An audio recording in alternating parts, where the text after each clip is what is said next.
नमस्कार मित्रों, कैसे हैं? आशा करता हूं कि ठीक होंगे। चलिए आज हम लोग इस वीडियो में इस बात पर चर्चा करेंगे कि सम्राट चौधरी ने आखिर क्यों कहा कि अनुरक्षकों को अब मानदेय नहीं मिलेगा।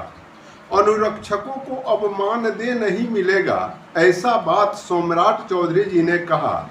आखिर ऐसा बात उन्होंने क्यों कहा, इस बातों की चर्चा हम लोग इस वीडियो में करेंगे। तो इससे पहले हम निवेदन करना चाहते हैं कि अगर आप इस वीडियो को देख रहे हैं तो एक लाइक ज़रूर कर दीजिए, और अगर चैनल पर नए हैं तो कृपया चैनल को सब्सक्राइब ज़रूर कर लीजिए। तो चलिए हम लोग शुरू करते हैं। मित्रों, बतलाते चलूँ कि सम्राट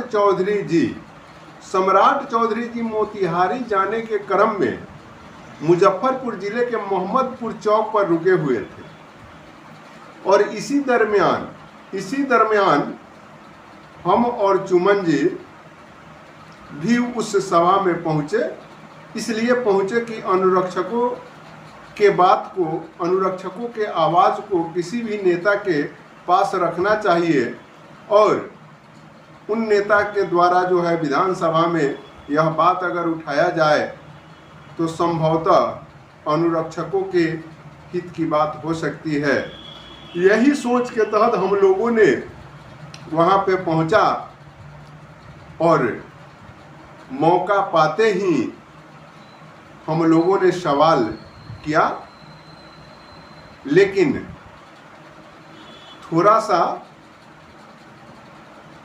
फोटो लेने में, कैमरा दिखाने में चुमन जी के द्वारा विलम्ब हुआ, इसलिए उस चीज़ का टोटल डिटेल नहीं आ पाया। लेकिन मैं जब उनसे सवाल किया सम्राट चौधरी जी से कि सर, अनुरक्षकों का मानदेय अभी तक नहीं प्राप्त हुआ है, इस पर आपका क्या कहना है, तो उन्होंने कहा कि नीतीश कुमार नल जल को बेच लिए, अब अनुरक्षकों का तनख्वाह क्या मिलेगा, अब अनुरक्षकों का मानदेय क्या मिलेगा, क्योंकि नल जल को वह बेच लिए। तो यह बहुत बड़ी बात हो गई साथियों कि एक विपक्ष के पार्टी का प्रदेश अध्यक्ष यह बात बोल रहे हैं, तो यह वास्तव में एक गंभीर बिंदु हो सकता है। और यह बात वह व्यक्ति बोल रहा है जो स्वयं पंचायती राज विभाग का मंत्री रह गया हो, और वह उसी व्यक्ति के काल में यह सारा काम, यह सारा दुर्भावना, यह सारा अनुरक्षकों के साथ षड्यंत्र हुआ हो, और वह आदमी यह बात बोल रहा है, तो वास्तव में यह सोचनीय बिंदु जरूर है। तो इस पर मित्रों यह निष्कर्ष लिया जा सकता है कि नल जल योजना जो था वह पंचायती राज विभाग में था, और पंचायती राज विभाग ने उस योजना को PHED विभाग में दिया, और पंचायती राज विभाग के अनुरक्षकों को आज भी सरकार या कोई अधिकारी यह मानने के लिए तैयार नहीं है कि अनुरक्षक का चयन हुआ है। आप लोगों ने देखा होगा कि कुछ ही दिन पहले अनुरक्षकों का नाम पोर्टल से, धड़ल्ले से हटाया जाने लगा था। तो ये सब प्रयास यह था कि किसी तरह चयनित अनुरक्षकों को हटा दिया जाए। तो इस तरह से ये जो व्यवस्था है, इस व्यवस्था के तहत ही किसी न किसी रूप में अगर पंचायती राज विभाग का अनुरक्षकों का रिपोर्ट अगर PHED विभाग में नहीं जाता है, वैसे परिस्थिति में किस तरह से PHED विभाग जानेगा कि आखिर किस योजना पर कौन अनुरक्षक चयनित हुए थे या नहीं हुए थे। तो ये तमाम बातें अपने आप में एक सवाल उत्पन्न करता है साथियों। और मैं आपको बतलाते चलूँ कि एक हमारे साथी हैं पूर्वी चंपारण के छौरा दानो प्रखंड के महुगावा पंचायत के शेषनाथ प्रसाद जी, उनसे रात हमको टेलीफोन पर बात हुआ रात को, तो उन्होंने बतलाया कि सर आपने जो एक वीडियो बनाया था जिसमें यह बात कहा था कि सभी अधिकारी जेल जाएंगे जो अनुरक्षकों का नाम पोर्टल से हटा रहे थे,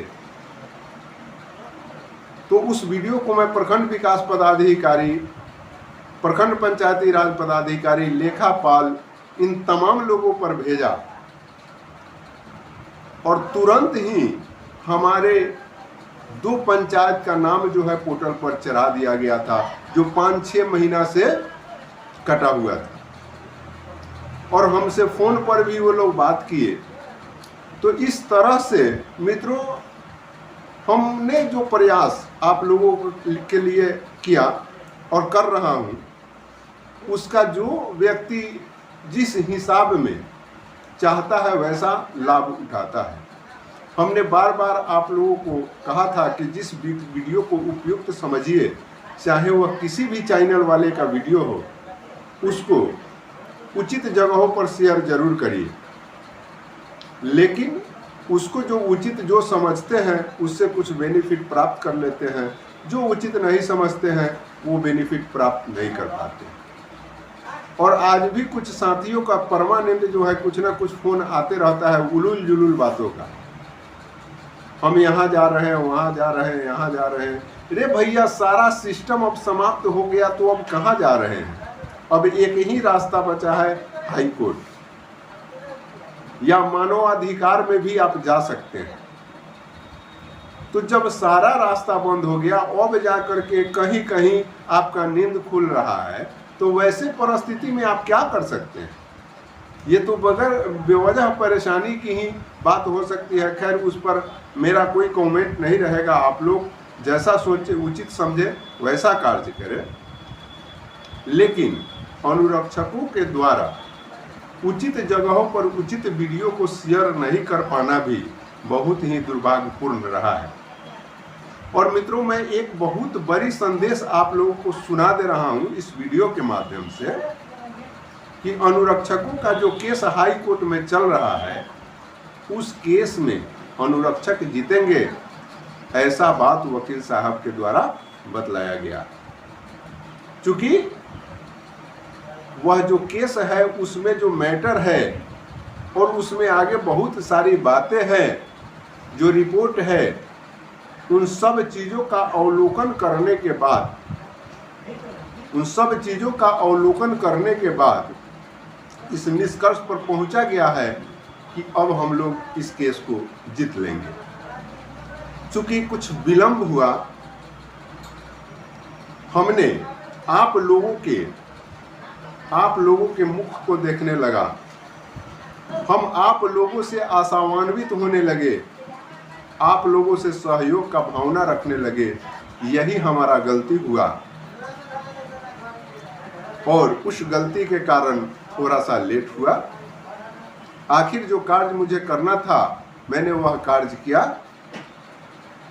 और उसका रिपोर्ट वगैरह भी सभी चीज़ वकील साहब को प्राप्त हो गया है। और संभवतः जब तक जो है आपका हाई कोर्ट 1 महीने के लिए बंद हो गया।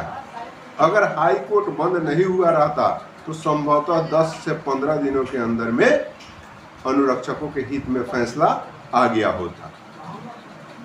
लेकिन यह हमारा भी दुर्भाग्य कहा जा सकता है और आप लोगों का भी दुर्भाग्य कहा जा सकता है, क्योंकि सच्चाई थोड़ा देर से लोग समझते हैं और झूठे बात को गले लगाते हैं। यही दुर्भावना आज ही नहीं, ये सदियों से चलते आ रहा है और हमें लगता है कि यह चलते रहेगा।